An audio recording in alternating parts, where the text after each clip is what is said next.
बिस्मिल्लाहिर्रहमानिर्रहीम। अज़ीज़ तलबा, आज हम डिफरेंशियल एम्पलीफायर सर्किट के मुतालिक पढ़ रहे हैं।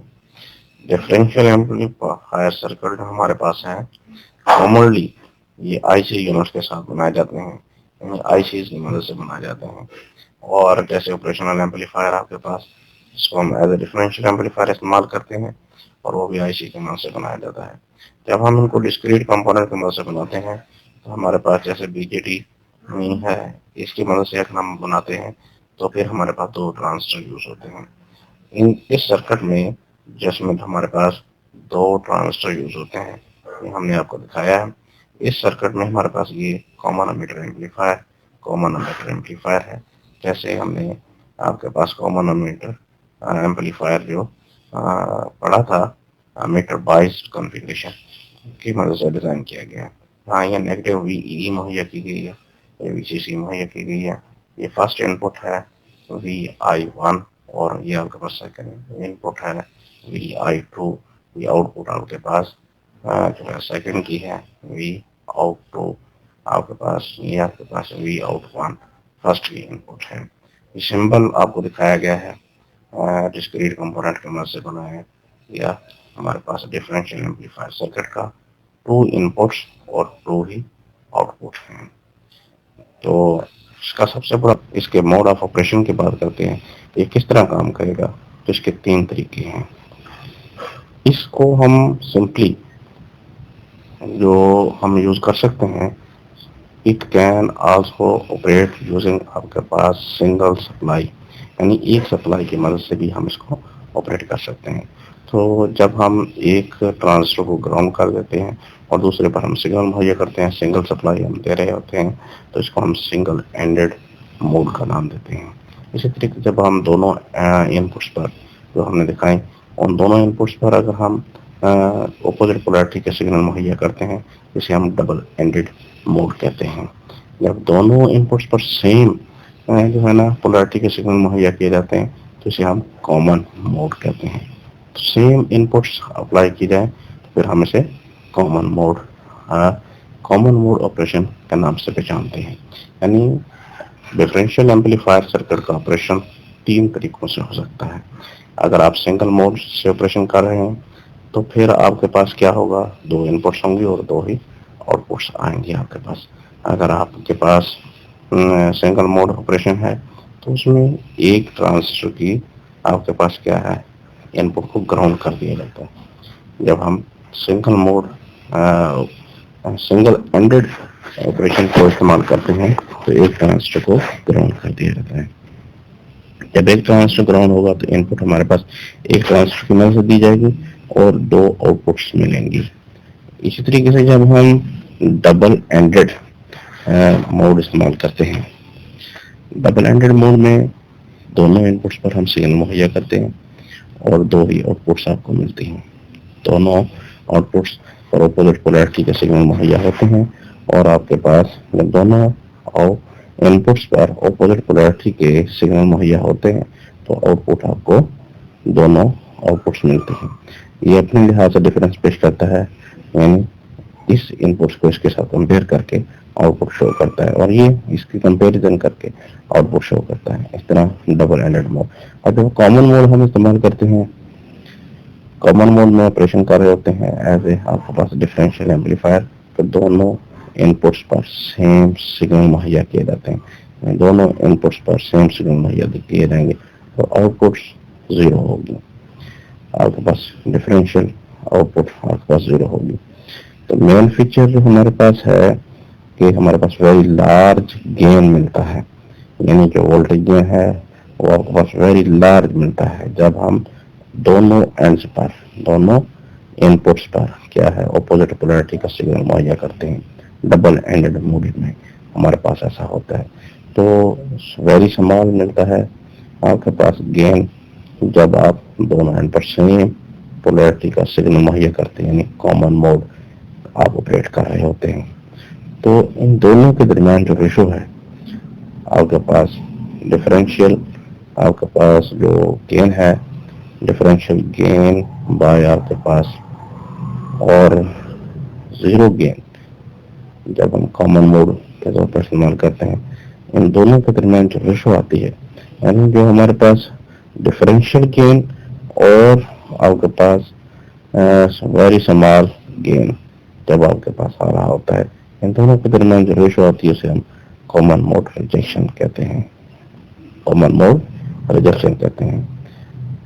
वेरी लार्ज डिफरेंशियल गेन और स्मॉल डिफरेंशियल गेन के दरमियान ये रेशो होती है, इसे हम कॉमन मोड रिजेक्शन कहते हैं। जैसे हमने CMRR common mode rejection ratio पढ़ी थी ऑपरेशनल एम्पलीफायर में, सेम उसी तरह ये आपके पास दोनों गेन्स के दरमियान रेशो है।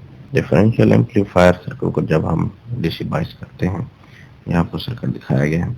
इस पूरे सर्किट में हमें मेन चीज नजर आ रही है वो आपके पास बोथ इनपुट्स जो हैं बीजीटीज की Q1 और Q2 दोनों की आपके पास 0 दिखाई गई, क्योंकि उनको ग्राउंड कर दिया गया है।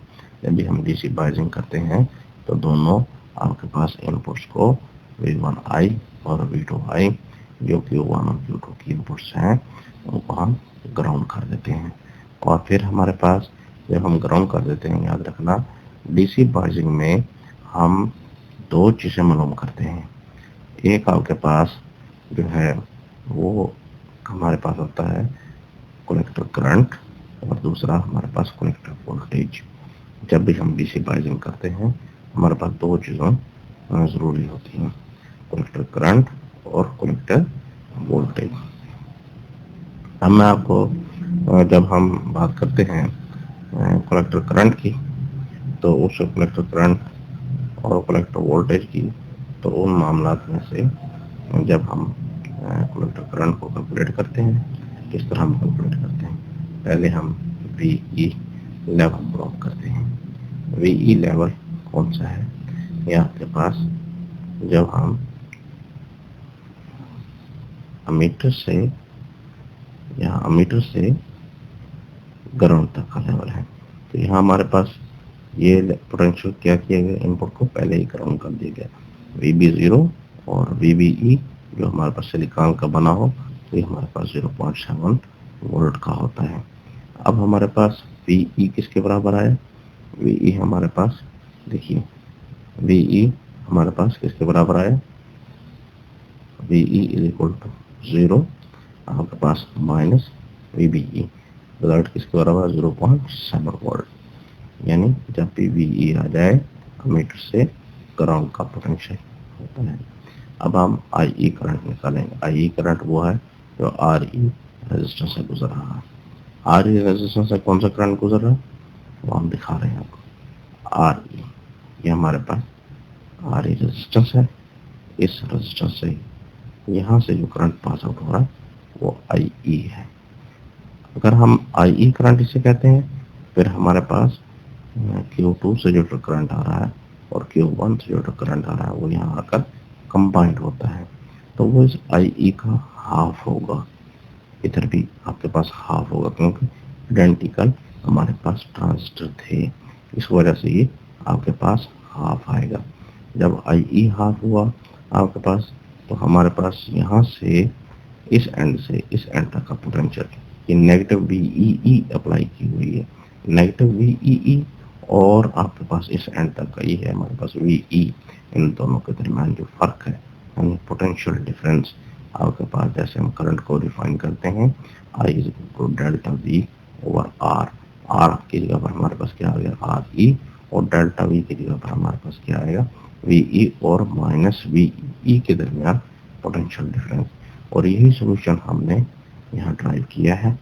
इस इक्वेशन में हमारे पास जो IE है वो किसके बराबर आया VE माइनस, अब आपके पास क्योंकि नेगेटिव VEE अप्लाई किया, यहाँ आपके पास नेगेटिव VEE वोल्टेज है, VEE नेगेटिव VEE और नेगेटिव से मल्टीप्लाई होकर पॉजिटिव हो जाता है, इसको हम शुरू में ले आएंगे।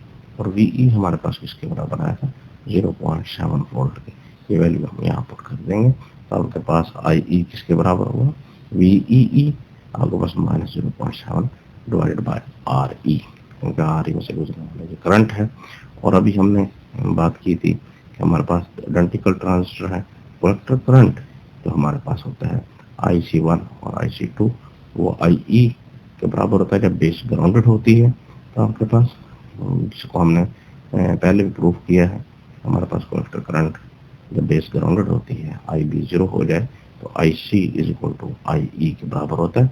अब क्योंकि हमारे पास IC1 और IC2 इक्वली कंबाइंड होकर IE बनाते हैं, तो दोनों IC1 is equal to IC2 is equal to half IE over 2, जैसे हमने अभी जिक्र किया है कि यहाँ हमारे पास जो रिजल्ट मिलता है ये कंबाइंड होकर मिलता है। यहाँ से जो करंट गुजरता है वो कंबाइंड होकर मिलता है। तो अब हमारे पास यहाँ ये पोटेंशियल, यहाँ से जो करंट आ रहा है वो आपके पास IE/2 है, और IC is equal to IE/2, या IC2 है, ये आपके पास IC1 है। Q1 की वजह से IC1 है और Q2 की वजह से IC2 है। इन करंट को हमने कैलकुलेट किया। अब हमारे पास रह गए वोल्टेज VCE, उनको अब हमने कैलकुलेट करना है। VCE वोल्टेज की हम बात करते हैं, तो VCE या VC1 VC2 आपके पास ये VCE के बराबर होते हैं, जो हमेशा VCC माइनस ICRC आपके पास होती है। VCC माइनस ICRC, VCC वो जो हमने बाइस किया है कलेक्टर को और वोल्टेज मुहैया की। IC की वैल्यू IC1 हो या IC2 हो, हम कैलकुलेट कर चुके हैं, IE/2 आ गई, वैल्यू पुट कर लें तो ये आपके पास वोल्टेज आ गए। डीसी बाइजिंग में हम दो चीजें मालूम करते हैं, IC आउटपुट करंट और आउटपुट पे VCE वोल्टेज कितने हैं, दोनों हमने फाइंड आउट कर लिए। इस रिलेशन के तहत आपके पास डिफरेंशियल, आपके पास एम्पलीफायर सर्किट्स में जब बाइज करते हैं तो ये आपके पास आउटपुट करंट ये होगा और आपके पास आउटपुट वोल्टेज ये होगी। इसके साथ ही आज का लेक्चर खत्म हुआ। अल्लाह हाफिज।